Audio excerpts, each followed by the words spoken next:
1년 중 한국 영화의 경쟁이 가장 치열하다는 여름 성수기, 그 시작이 되는 영화 모가디슈가 개봉을 했습니다.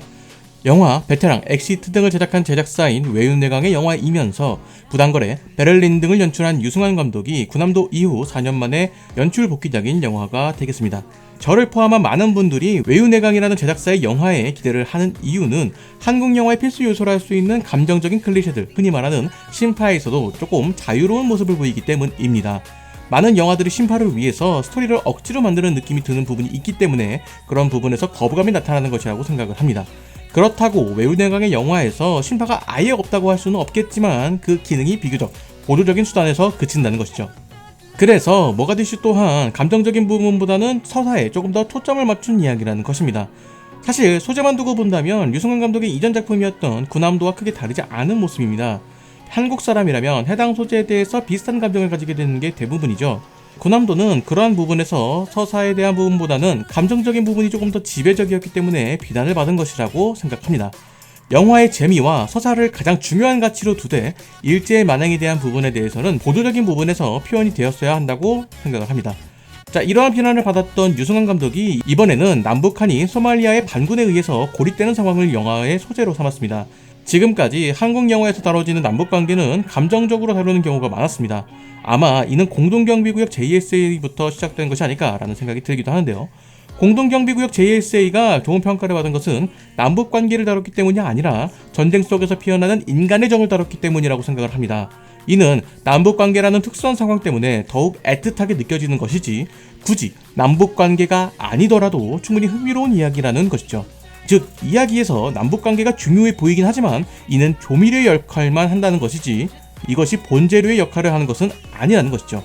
모가디슈가 보여준 남북관계에 대한 모습에 대한 제 생각은 적절하게 잘 풀어냈다라는 생각이 듭니다. 모가디슈에 등장한 이야기가 남한과 북한의 관계가 아니라 한국과 일본의 관계이더라도 충분히 일어날 수 있는 일이라는 것이죠. 앞에서 이야기한 것과 마찬가지로 이 영화에서 남과 북의 관계는 영화의 재미를 더해주는 조미료로서 적당하게 쓰였다고 생각을 합니다.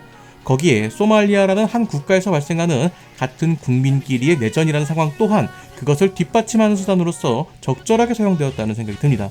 특히나 인상적이었던 부분은 극중 한국 대사관 직원들이 소말리아 반군들이 활동하기 시작하자 객관적인 정보 없이 누군가의 편을 드는 것에 조심스럽게 생각하는 모습이 등장합니다.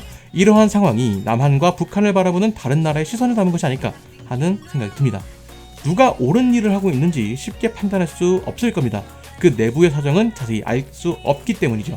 자, 하다못해 그 나라에서 살고 있는 외교관도 모르는데 다른 나라에 살고 있는 사람들은 그 판단이 더더욱 어려울 것입니다. 자, 그런 이야기들을 소말리아의 외교관으로 근무하는 한신성 대사와 림용수 대사의 이야기로 잘 풀어내었습니다. 다른 목적을 가지고 있기 때문에 경쟁자의 입장이었던 두 사람이 소말리아에서 벗어난다는 같은 목적을 가지게 된 순간과 그런 상황을 만들어내는 과정을 잘 풀어내었습니다. 거기에 액션과 긴장감을 형성하는 과정도 상당히 흥미롭기 때문에 몰입감을 가지고 있는 영화라고 할 수 있을 것 같습니다. 만약에 현재의 시국이 아니라 정상적인 상황에서 개봉을 했다면 충분히 높은 관객 수를 기록할 수 있는 영화이지 않을까 하는 아쉬움이 드는 것도 사실입니다. 1년에 한두 편 이상의 영화가 1000만을 넘겨왔던 것을 생각해보면 모가디슈가 1000만을 넘길 수 있는 가능성이 보이는 그런 영화라는 것이죠. 자, 물론 이 영화가 완벽한 것은 아닙니다. 영화에 등장하는 몇몇 주요 인물들은 크게 역할이 없어 보이기도 하고 중반부에 어떤 상황이 만들어지기 위해서 어떤 사건을 만들기 위해서 인위적으로 만들어진 상황이라는 느낌이 있는 부분도 있습니다. 자, 그럼에도 모가디슈에 대해서 긍정적으로 이야기하는 이유는 사람들이 원하는 그런 영화가 될 수 있는 요건들이 갖춰진 영화라는 것이 가장 큰 이유일 겁니다.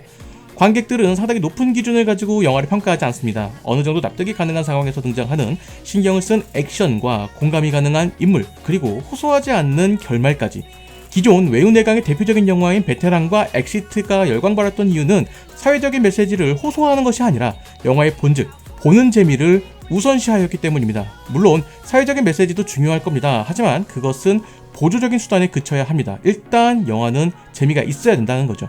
극중에 등장하는 어떠한 장면에서 그 상황에 맞는 감독이 전달하고 싶은 적절한 메시지가 등장해야 한다는 것이죠. 자, 그렇기 때문에 영화가 하나의 메시지를 전달하는 것이 아니라 여러 메시지를 전달해야 한다는 것입니다. 모가디슈의 결말이나 이야기를 보면 남북으로 갈린 현재의 현실을 보여주며 마무리를 합니다. 그리고 그 사이사이에 들어간 장면을 통해서 감독이 하고 싶은 이야기가 표현되는 것이죠. 개인적으로 인상적이었던 장면 중 하나가 주인공인 한신성 대사가 외부에 다녀온 이후에 남한 사람은 없고 북한 사람만 보이자 약간의 불안함이 보이는 장면이 있었습니다. 저도 이 장면에서 약간의 불안함이 느껴졌었는데 이러한 연출에서 내심 느껴진 것이 많았습니다. 누군가는 한민족이라는 이야기를 하지만 현재 세대에게서는 함께했던 적이 없는 그런 상황이기 때문에 함께하면서도 불안함이 있을 수밖에 없는 아직은 시간이 조금 더 필요한 문제가 아닐까라는 생각이 들었습니다. 자, 과연 우리가 북한 사람과 마주하게 되었을 때 편안한 마음으로 대화를 할 수 있을까요? 자, 결론을 내려보자면 모가디슈는 충분히 재미있는 영화일 것 같습니다. 대부분의 사람들에게 추천을 하더라도 무난하게 볼 수 있는 영화가 될 것 같은데요. 만약 현재 시국이 아니었다면 천만에 갈 수 있는 가능성이 있는 그런 영화가 아닐까라는 생각이 들었습니다. 여름 성수기에 개봉하기에 상당히 적절한 영화가 아닐까 싶은데 많은 관객분들을 보실 수 있을지는 걱정이 됩니다. 자, 이제는 제발 마음 편하게 극장 가서 영화 보라고 이야기할 수 있는 그런 날이 빨리 왔으면 좋겠습니다. 조만간 외유내강의 또 다른 작품인 인질이 개봉 예정인데 이 작품 또한 기대를 해보도록 하겠습니다.